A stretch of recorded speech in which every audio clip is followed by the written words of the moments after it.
¿Tiene la psicopatía un origen neurobiológico que podamos determinar de alguna manera? Vamos a partir de varios estudios de neuroimagen en los últimos años, teniendo en cuenta que la mayoría se realizan o se llevan a cabo en entornos forenses o relacionados con prisiones, con lo cual estos individuos psicópatas son solo la punta del iceberg. Los rasgos psicopáticos se manifiestan como un continuo a lo largo de la infancia, la adolescencia y la edad adulta, algo que ya tratamos en el vídeo sobre el acoso escolar y los trastornos de conducta grave, donde explicamos la relación entre el trastorno disocial o de conducta, el trastorno antisocial y la psicopatía. En los estudios que vamos a ver, de hecho, el objetivo era investigar los correlatos neuronales de estos tres grupos de manera diferencial, pero yo me voy a centrar solo en la psicopatía. Cuando hablamos de correlatos neuronales, nos estamos refiriendo a las partes del cerebro y a los patrones de actividad cerebral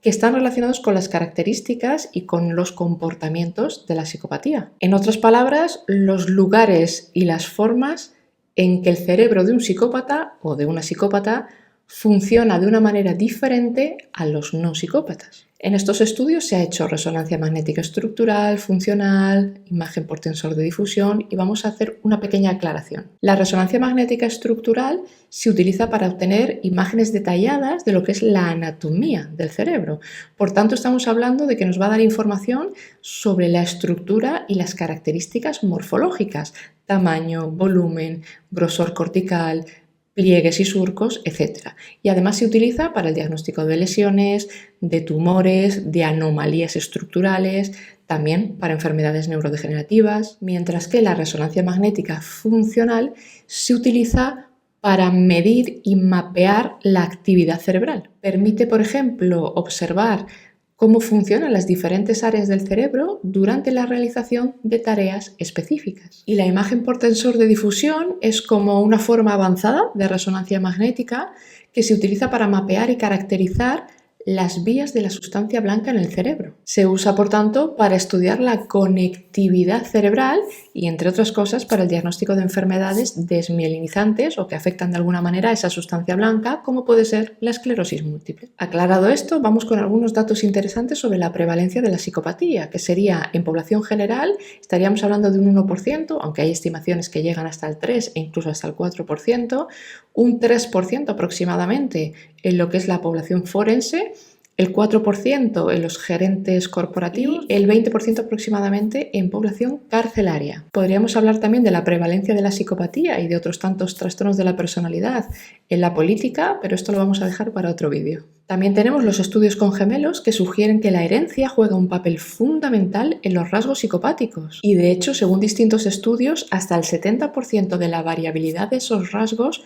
pueden ser atribuibles a la genética. Lo que no sabemos todavía son los genes específicos que estarían involucrados. En los últimos años se está intentando demostrar que la psicopatía tendría un origen neurobiológico, aunque hasta hace 4 días y medio multitud de psicólogos y de psiquiatras negaban que incluso existiese la psicopatía, y por eso varios estudios de neuroimagen han intentado resolver cuál sería la etiología o la causa de la psicopatía. Vamos a desgranar los hallazgos punto por punto y a diferenciar entre lo que se ha encontrado a nivel estructural y lo que se ha encontrado a nivel funcional. A nivel estructural, las anomalías se refieren a una disminución de la sustancia gris del cerebro en los psicópatas criminales, en aquellos que están bajo evaluación psiquiátrica forense, los que están involucrados en investigaciones criminales o judiciales e incluso aquellos sometidos a autopsias forenses. Pero esa anomalía no se observa en los psicópatas integrados. Los que no se ven, los que no delinquen,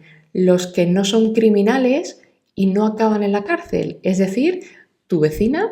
tu hijo, tu médico o tu político de referencia. Cuando hablamos de sustancia gris y sustancia blanca, pensad en que la gris serían como los edificios y oficinas del cerebro donde se realiza el trabajo y se procesa la información, mientras que la sustancia blanca son las carreteras y autopistas que conectan esos edificios y que permiten que la información viaje rápidamente de un lugar a otro. Bien, pues en estos cerebros lo que se ha encontrado es una disminución de la sustancia gris en distintas áreas, pero principalmente en la corteza prefrontal, y específicamente se habla de una asociación positiva entre el volumen de sustancia gris en la corteza orbitofrontal, justo por encima de las órbitas de los ojos, y la severidad de los rasgos psicopáticos. Estamos hablando de áreas que tradicionalmente se han ligado a la inhibición de la conducta, la regulación de las emociones, el procesamiento de recompensas y castigos, sin olvidar que todo esto se conecta con otras partes del cerebro. Asimismo, se han observado también disminuciones en la sustancia gris en regiones temporales que están, entre otras cosas, relacionadas o se encargan un poquito más de la percepción social, es decir, de procesar las claves sociales no verbales que nos permiten entender las acciones y las emociones de los demás, lo que encaja con la falta de empatía, que es uno de los aspectos nucleares en la psicopatía. Informaron también de esa disminución o morfología anormal en varias regiones límbicas y paralímbicas, por ejemplo, en los núcleos vasolaterales de las amígdalas cerebrales, lo que está más relacionado con el procesamiento emocional. Y siempre se ha dicho que en el psicópata no hay esa susceptibilidad al miedo o a la ansiedad que sí podemos sentir los demás. Y no solo esto, sino que también está relacionado con el aprendizaje y la memoria emocional, que se refiere a cómo se forman y cómo se consolidan las asociaciones entre estímulos ambientales y respuestas emocionales. Y aparte, por supuesto, cómo regulamos nuestra conducta acorde a cómo hemos procesado e interpretado esos estímulos emocionales. Se ha encontrado también que los individuos psicópatas no integrados tendrían una asimetría volumétrica en los hipocampos anteriores, con el lado derecho más grande que el izquierdo en comparación con los psicópatas integrados y con los no psicópatas. ¿Y a qué afecta esto? Pues a la forma en la que se procesan y se regulan las emociones, a cómo se procesa la información relevante para una toma de decisión y al control de los impulsos para evitar, entre otras cosas, realizar comportamientos antisociales o incluso intentar evitar ser atrapado por las autoridades. Esto podría estar relacionado con la persistencia en este tipo de conductas y con la resistencia a intervenciones terapéuticas, porque de hecho se han probado multitud de terapias y en principio no se ha encontrado ninguna que funcione de manera específica o destacada. Estas son solo algunas de las cosas que se han encontrado a nivel estructural, hay muchas más, pero he tratado de sintetizar las que pueden explicar un poquito mejor la sintomatología clásica que todo el mundo conoce. No obstante, os voy a dejar los artículos para los que queráis leerlo con detenimiento. A nivel funcional, ¿no? Dijimos antes, ¿cómo funcionan las diferentes áreas del cerebro mientras realizamos tareas específicas? Pues vamos con eso. Por ejemplo, utilizando tareas relacionadas con el juego, los sujetos psicópatas mostraron una disminución en la actividad de las amígdalas cerebrales, que ya hemos hablado de ellas, en varias condiciones, ¿no?, que ahora explicaremos, y también en la conectividad entre amígdala y regiones límbicas y un aumento en la corteza prefrontal ventromedial y la corteza cingulada anterior rostral derecha. En cristiano, imagina que estás jugando a un juego donde te ofrecen compartir un premio con otra persona. Si la oferta te parece justa, es decir, ambos recibís una parte del premio, tu cerebro reacciona de una manera. Pero si la oferta te parece injusta, como si la otra persona se fuese a quedar con una parte mayor de ese premio, tu cerebro reacciona de manera diferente. Bien, pues en personas con tendencias psicopáticas, cuando se enfrentan a una oferta que les parece injusta, su amígdala muestra menos actividad que en personas sin estos rasgos, lo cual sugiere que no sienten la misma incomodidad o angustia ante la injusticia. En lugar de esto, están más enfocados en evaluar las opciones y en tomar decisiones que les beneficien a ellos, incluso en situaciones emocionales o sociales donde la mayoría se dejaría arrastrar, ¿no?, por esa también conformidad social, o trataría al menos de llegar a cierto consenso. Sin embargo, el psicópata no tendría reparos en mostrarse más agresivo o más egoísta para conseguir lo que quiere. Por otra parte, cuando se realizaban una serie de actividades más centradas en evaluaciones o juicios morales, se encontraron algunas cosas interesantes. Por ejemplo, en una situación en la que debes decidir si realizar una conducta prosocial o moral, podríamos decir, o una antisocial, como podría ser robar en una tienda, las partes de nuestro cerebro que normalmente se activan cuando sentimos remordimientos y empatía no funcionan tan bien como en personas sin rasgos psicopáticos. Una de esas partes es la corteza insular anterior, que ayuda a prever cómo te sentirías en caso de realizar algo que podría dañar o que podría perjudicar a otros, como puede ser robar en una tienda. Por tanto, un psicópata no anticipa cómo se podría sentir por realizar una de estas conductas que daña a otros y, aunado a las dificultades que tiene para entender cómo se sienten los demás, lleva a que sean menos propensos a preocuparse por el otro. Es decir, que la mayoría de las personas estamos más influenciados por nuestras emociones a la hora de valorar nuestra conducta moral, mientras que los psicópatas son menos sensibles a la gravedad moral de una situación, con lo que les es más fácil calcular cómo salir beneficiados porque no están preocupados por el daño que puedan causar en el otro. De ahí lo de que son fríos, calculadores y manipuladores. Si os interesa saber cómo desarrollamos esta moralidad a lo largo de nuestra infancia y adolescencia, tenéis un vídeo específico sobre las etapas del desarrollo moral y cómo impactan en la construcción de nuestra personalidad. Se han encontrado problemas también en la integración entre diferentes redes funcionales del cerebro, es decir, que distintas redes parece que no se comunicarían bien entre sí, habiendo específicamente una dificultad en la capacidad para cambiar de un estado de reposo cognitivo, ya hablaríamos aquí de la red por defecto, y cómo nos enfocamos hacia tareas con un objetivo. Dicho de otra forma, la función normal de la red por defecto se asocia con la autoconciencia reflexiva, con el juicio moral, con la reflexión emocional, con la capacidad de revivir experiencias pasadas y construir posibles futuros. Pero, ¿qué pasa si te cuesta hacer todo esto? También vemos cómo al mentir en distintas tareas hay menor actividad en la corteza prefrontal dorsolateral en los psicópatas, con lo que, si esta región se ve menos comprometida a la hora de mentir, puede estar relacionado con la práctica repetida en este tipo de comportamientos. Y una característica de los psicópatas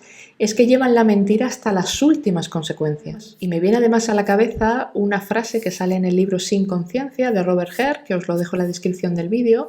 donde un psicópata al que entrevistó le dijo: miento como respiro, hago tanto lo uno como lo otro. Además, es que justo esta parte de la corteza prefrontal se encarga un poquito más de evaluar las distintas opciones que se nos van presentando, de seleccionar la mejor estrategia, mientras que a la vez vas monitoreando tu propio comportamiento y vas ajustando esa conducta en función de los resultados. ¿Cuántas veces no decimos que las personas con trastornos de personalidad